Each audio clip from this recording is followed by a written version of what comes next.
আসসালামু আলাইকুম। আমি সোহরাব হোসেন শিহাব, কৃত্রিম প্রজনন কর্মী, লালতীর। আজ আমি সিলামপুর গ্রামে মোহাম্মদ শহীদুল ইসলামের বাসায় এই বকনাটাকে এআই করলাম। এই বকনাটা অনেক দিন যাবৎ সঠিকভাবে হিটে আসছিল না। খামারি অনেকের পরামর্শে অনেক ঔষধ খাওয়ানোর পরেও কোনো কাজে আসেনি।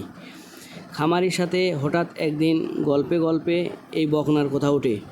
আমি তাকে একটা পরামর্শ দেই, গাভীকে আপাতত রেনাসল এডি 3 30 মিলি আর ভিটাফস 30 মিলি আপনি অন্তত 3টি ডোজে সম্পূর্ণ করেন, আর অবশ্যই এটা 5 দিনের গ্যাপ রেখে এটা সম্পূর্ণ করবেন।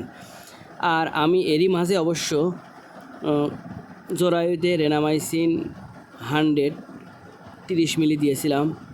অন্তত 2 ডোজ করার পরেই গরুটি আজ হিটে আসছে। খামারি আমাকে বলার পরে আজকে আমি বীজ দিলাম। বকনাটাকে লালতীর কোম্পানির এইচএফ ক্রস ফোরল্যান্ড বুলের বীজ দিয়ে প্রজনন করানো হলো। পাশের বকনাটাকেও অনেক দিন আগে প্রজনন করানো হয়েছিল। মাশাল্লাহ, সেটা গাভীর আছে। সবাইকে ভিডিওটি দেখার জন্য ধন্যবাদ।